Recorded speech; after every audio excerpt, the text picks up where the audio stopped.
என்ன பண்ணிட்டு இருக்கீங்க வரப்புல? வரப்ப கொத்திட்டீங்களா? விஷ்வ ஹாப்பி நியூ இயர். என்னையா புது வருஷம்? என்னாச்சு இப்படி சொல்லிட்டீங்க? அந்தாண்டு புது வருஷம் வந்துட்டு தான் இருக்கு. அந்தாண்டு நாங்க கிண்டதான் செய்யணும். ஐயோ, ஒரு நிமிஷம் வாங்க, நல்ல செய்தியை சொல்றேங்க வாங்க. என்ன இப்படி சொல்லிட்டீங்க?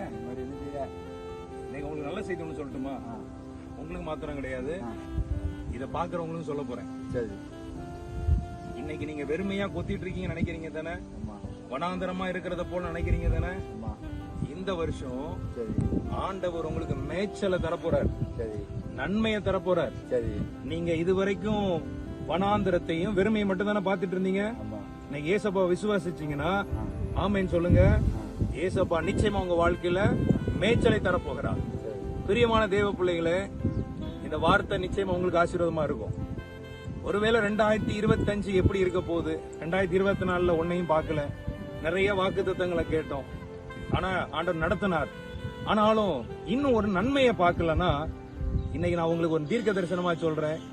ஒருவேளை ஐயா சொன்னாரு ஒண்ணுமே இல்லைங்க, என்ன புது வருஷம், இனி அப்படி இல்லாதபடி மேய்ச்சலை காணும்படியான ஒரு காலங்களை தேவன் உங்க வாழ்க்கையில தரப்போகிறார். ஆண்டவர் என்னோட பேசின வார்த்தை என்ன தெரியுமா? வனாந்தரத்துல மேய்ச்சல் என்ன செய்யுமா? உண்டாகுமா. அது எப்படி வனாந்தரத்துல மேய்ச்சல் உண்டாகும்? தேவனால முடியும். ஒருவேளை இதுவுக்கு முன்பதாய் உங்க லைஃப்ல ஒரு பாழாக்கப்பட்ட சூழ்நிலை, முடிந்து போன சூழ்நிலை, கருகி போன சூழ்நிலை நீங்க இருக்கலாம். ஆனா இந்த செய்தி நிச்சயமா உங்களுக்கு ஒரு தாக்கத்தை உண்டாக்க நம்புறேன்.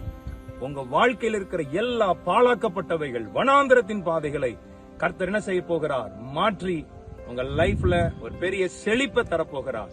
விசுவாசிக்கிற பிள்ளைங்க ஆமைன்னு சொல்லுங்க. வனாந்தரத்துல மேய்ச்சல் உண்டாகும். நீ எப்படி இருக்க போது? சந்தோஷமா இருக்க போது, செழிப்பா இருக்கு. ஆமென். ஹalleluya. wish you a happy new year. God bless you. நீங்களும் சொல்லிருங்களா? Happy New Year. God bless you all. Amen. Amen.